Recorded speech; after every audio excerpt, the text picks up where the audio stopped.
O coordenador do Centro de Contingência do Governo do Estado de São Paulo para o combate à pandemia, Davi Uip, recuperou-se rapidamente da doença e retomou suas funções na determinação das políticas que são impostas aos paulistas. Em entrevista ao apresentador da Atena, Uip foi questionado se chegou a tomar o medicamento recomendado pelo presidente Jair Bolsonaro. O médico recusou-se a responder, afirmando que seguiu o tratamento que lhe foi prescrito e não lhe caberia falar. Fala bastante, mas eu pedi para o senhor falar novamente. Os dados do Ministério da Saúde estão batendo, conforme as projeções estão todas corretas até aqui, né? E vocês estão dizendo que abril seria o mês da explosão dos casos. Eu queria que o senhor me falasse assim claramente o que pode acontecer se mudar o entendimento em relação à importância do isolamento social. Bom, eu acho que a experiência internacional vivida por países mais desenvolvidos no hemisfério norte, tendo como referência Estados Unidos, Itália e Espanha, para citar três apenas, eu não tenho dúvida que as medidas de distanciamento social são fundamentais para que o sistema de saúde se organize. O distanciamento social não é para impedir a transmissão. Equivoca-se quem acha que seja para isso. Distanciamento social, o paciente é o sistema de saúde, não é a pessoa. A gente vai continuar tendo surtos agregados de casos localizados em algumas unidades. Agora, fazer uma transição direta, sem termos os condicionantes de saúde, quais são? Equipamentos de proteção individual, como você mesmo está usando, termos respiradores mecânicos e termos testes laboratoriais e leitos em quantitativo suficiente, é temerário. Então, eu acredito que os estados e municípios, tenho convicção que os estados e municípios estão fazendo todo o esforço possível para garantir este quantitativo. Agora, lembro que a epidemia ela não é igual em todos os estados. Temos localidades que não teria, neste momento, nenhuma, indicação, sem caso, de estar fazendo medida de distanciamento social. Essa que é a questão. Então, temos locais que precisam ter um distanciamento social implementado? Não temos dúvida disso. Tem locais que precisam ter uma estratégia diferenciada de distanciamento social? Não tenho dúvida disso. Para isso, nós publicamos hoje o boletim epidemiológico explicando a diferença entre distanciamento social ampliado, distanciamento social seletivo e bloqueio total, que é o lockdown. Então, são três técnicas de controle, e quando nós falamos aqui no sábado sobre aceleração descontrolada, esse foi um termo utilizado, inclusive, considerando que nós não temos instrumentos de controle. O único instrumento de controle existente, possível, disponível, é o distanciamento social. A teoria de distanciamento social seletivo, em que eu abro o sistema para que populações jovens possam transitar, se infectar e criar com isto uma imunidade de rebanho, em teoria, ela é razoável, ela não tem problema do ponto de vista metodológico, desde que tivéssemos leitos, respiradores, equipamentos de proteção suficientes para que os profissionais pudessem trabalhar com segurança, que a população que vai se acidentar por um acidente de trânsito e ter outras consequências possa ser atendida e ter um leito disponível, bem como a gente possa ter testes para que os profissionais dos diversos setores da economia possam retornar ao seu trabalho com segurança e não infectando aquele próprio que ele está servindo, que é o cliente, um consumidor. Então é fundamental que a gente tenha compreensão que estas medidas são temporárias, são específicas, localizadas e que o governo federal está fazendo de tudo para que elas sejam minimizadas ao máximo possível. No boletim de hoje, nós publicamos uma orientação sobre afastamento laboral, justamente para orientar os profissionais, os serviços de saúde e de segurança pública, para que aqueles profissionais que estão em isolamento ou que porventura necessitem ficar em isolamento, só fiquem se realmente for indicado. Então é um começo de uma flexibilização para uma transição gradual de onde está implementado um distanciamento social ampliado, como São Paulo, Distrito Federal, migrar gradualmente com segurança para o distanciamento social seletivo. Ao secretário Wanderson, aqui no DF a gente está com uma transmissão, se considerar o número de habitantes grande demais, já dá para dizer isso. No final de semana, o movimento na cidade foi assim, em comparação com os finais de semana anteriores, foi muito mais agitado, teve futebol, teve cerveja em posto de gasolina, em bar. A gente não está fazendo o dever de casa, o DF mostra aí como que a gente pode ter um problema se não continuar com o isolamento?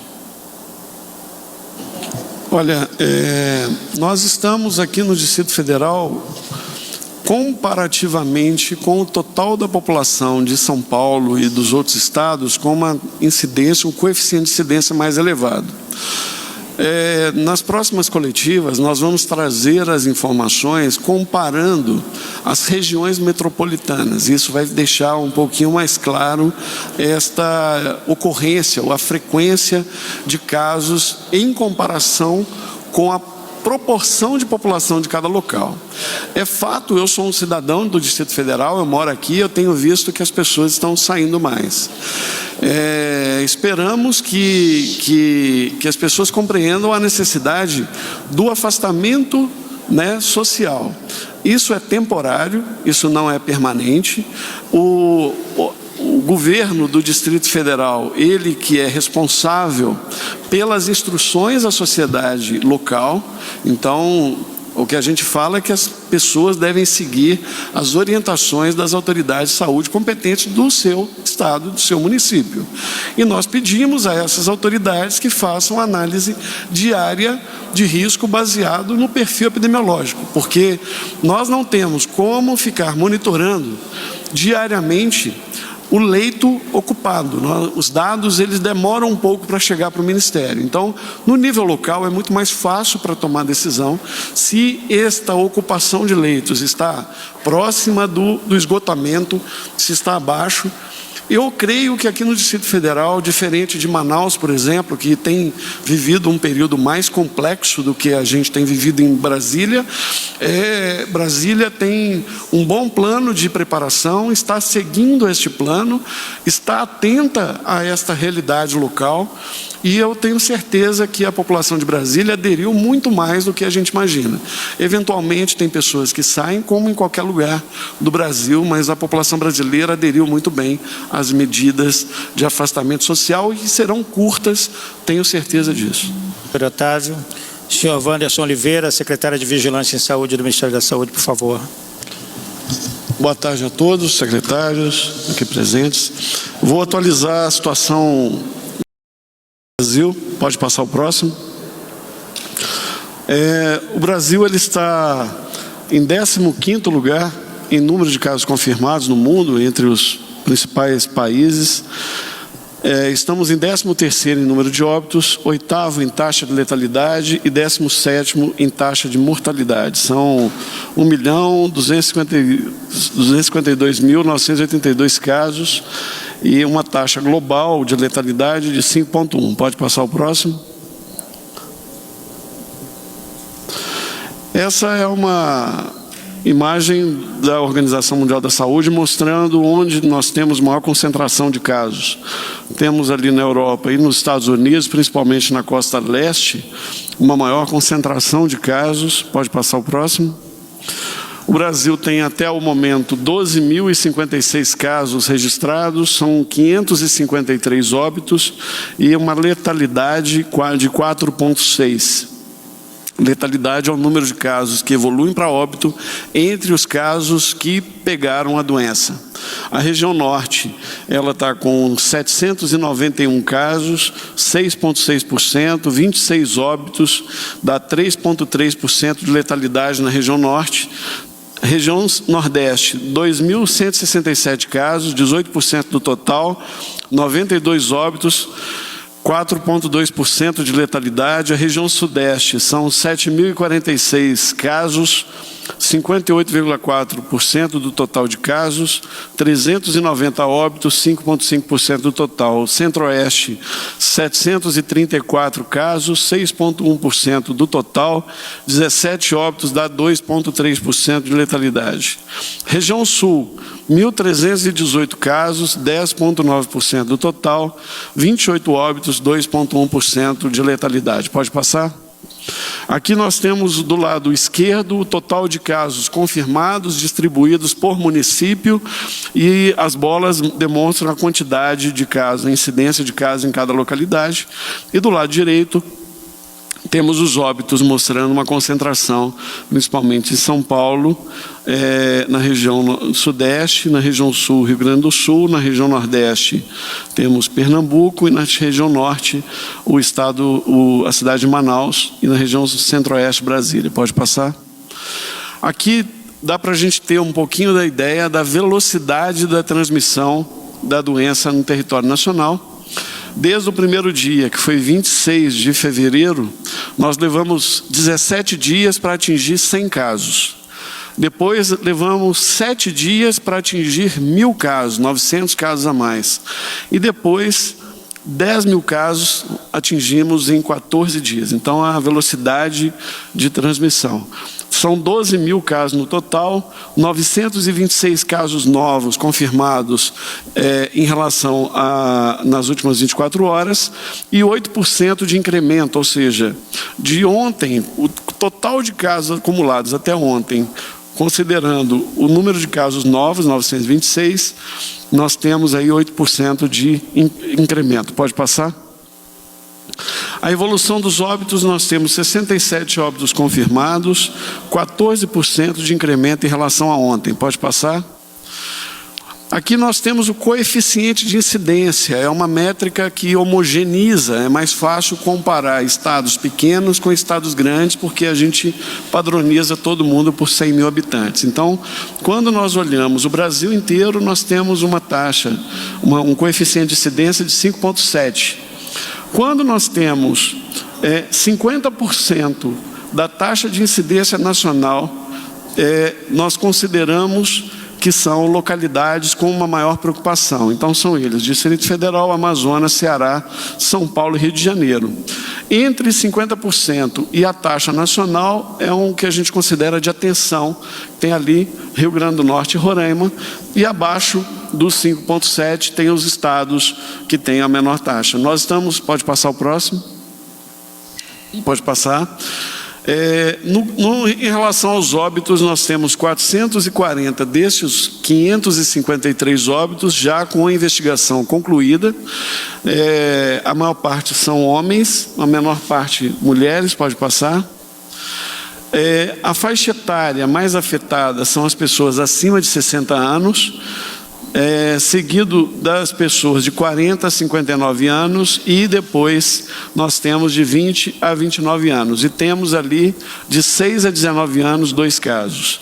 Dos grupos de risco, 78% representam pelo menos uma doença, uma condição crônica associada. A principal delas são as cardiopatias, que inclui a hipertensão, tem o diabetes e depois a disfunção imunológica. Pode passar?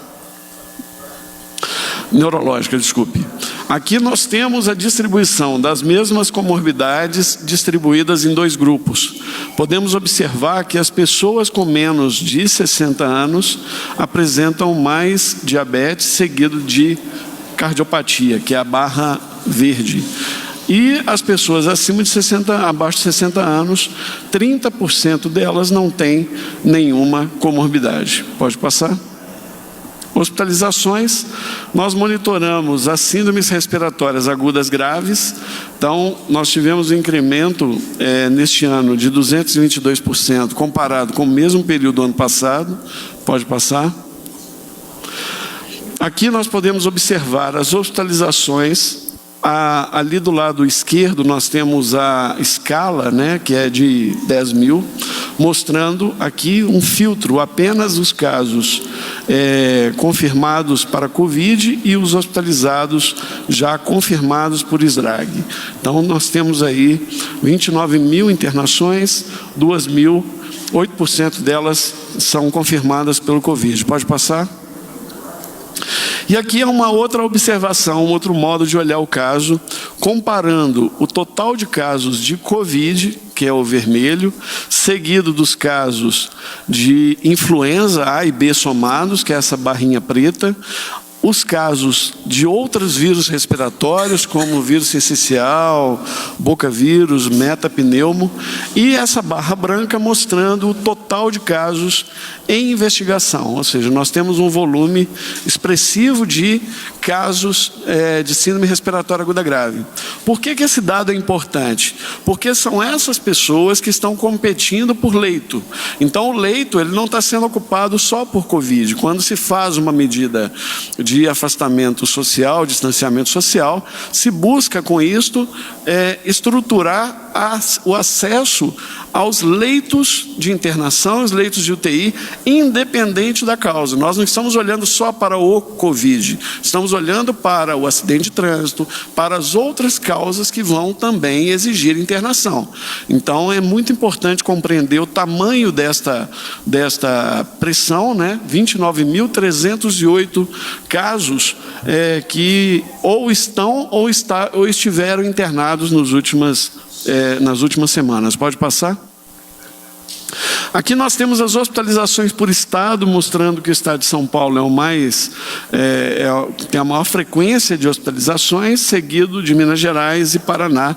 Mas, obviamente, aí comparado com o número de hospitais e unidades de saúde, bem como também de leitos disponíveis. Pode passar? Neste gráfico, nós podemos observar a série histórica do ano passado de síndrome respiratória aguda grave, ou seja, aqueles casos que foram internados, mostrando ali naquela seta em preto o total de casos de SDRAG notificados na semana 14 até a semana 15 do ano passado. É aquela pontinha da seta. E quando a gente olha aqui a mesma semana deste ano, a seta juntando o Covid com os demais vírus respiratórios, nós podemos observar que nós ainda estamos no início de uma curva que ainda vai crescer. São 2.424 casos confirmados para Covid. Pode passar? Aqui neste outro gráfico nós temos aqui uma tentativa de explicar de forma mais didática tudo o que nós fizemos até agora. Nós iniciamos a nossa estratégia de resposta ao Covid no dia 22 de janeiro de 2020, logo no dia seguinte em que os Estados Unidos identificou o primeiro caso confirmado. Nós fizemos a ativação no território nacional no nível 0, no nível 1, aliás, que é o nível de alerta. Nós não tínhamos casos confirmados, nem casos suspeitos. Depois, no dia 27 de janeiro, tivemos o primeiro caso suspeito, que cumpria a definição de caso, no estado de Minas Gerais, que depois deu negativo, né? E depois, no dia 30, a Organização Mundial da Saúde declara emergência internacional, e nós tivemos no dia 9, a chegada da operação Regresso no Brasil, ali em Goiânia, na base aérea. Então, fizemos todas essas etapas, preparando o país para uma situação de maior intensidade. Então, ali embaixo, nas fases epidêmicas, nós temos a preparação e a identificação. Quando nós tivemos o primeiro caso confirmado, nós entramos na fase que a gente chama de fase de mitigação. Então, até não termos o primeiro caso, estávamos na fase de contenção, identificando casos, controlando esses casos, buscando evitar a disseminação. Dia 20 de março, agora do mês passado, nós reconhecemos a transmissão comunitária em todo o território nacional. Com isso, passamos a trabalhar com as fases epidêmicas propriamente ditas. A fase de epidemias localizadas é essa que nós estamos no momento. Ou seja, estamos com alguns estados com transmissão mais intensa, como São Paulo, Rio de Janeiro, como o Amazonas, mas mesmo o estado, pegando o estado de São Paulo, que é um estado grande, a transmissão não está do mesmo modo em todo o território do estado de São Paulo. Ela está mais concentrada na região metropolitana de São Paulo. E ali, em vermelho, a gente pode ver, em vermelho, a curva. Aliás, tem aquelas 3 curvas ali. A primeira curva, aquela mais alta, é a curva, é uma expectativa se não tivéssemos fazendo nenhuma atividade. Teríamos uma explosão de casos, um número elevado de casos e depois uma queda, porque naturalmente as pessoas ou ficariam imunes ou morreriam em decorrência de uma doença.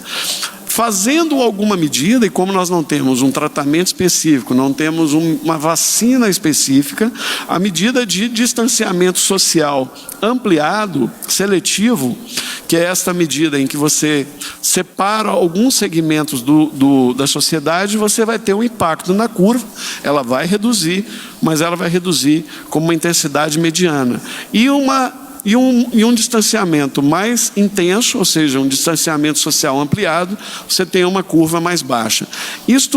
Essas são medidas adotadas exclusivamente em situações em que nós temos uma transmissão comunitária mais intensa, não sendo indicada, não se esperando para locais que não tenham nenhum caso confirmado. Então, a gente vem falando isso, orientando os gestores municipais que devem se preparar, devem organizar os seus leitos, organizar a sua estrutura de assistência, visando, obviamente, aproveitar este momento em que nós estamos com uma redução de demandas nos pronto-atendimentos e também nas unidades eletivas, dada a adiação, a postergação das cirurgias e procedimentos seletivos. Este é o momento de montar os leitos, se organizar para implementar medidas, esperando a fase de maior intensidade de transmissão. Pode passar o próximo? Basicamente é isso, secretário, bom dia.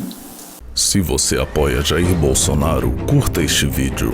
Manifeste a sua opinião e compartilhe para que a vontade do povo brasileiro seja conhecida. Inscreva-se no canal para ter acesso gratuito ao nosso conteúdo. Uma produção Folha Política.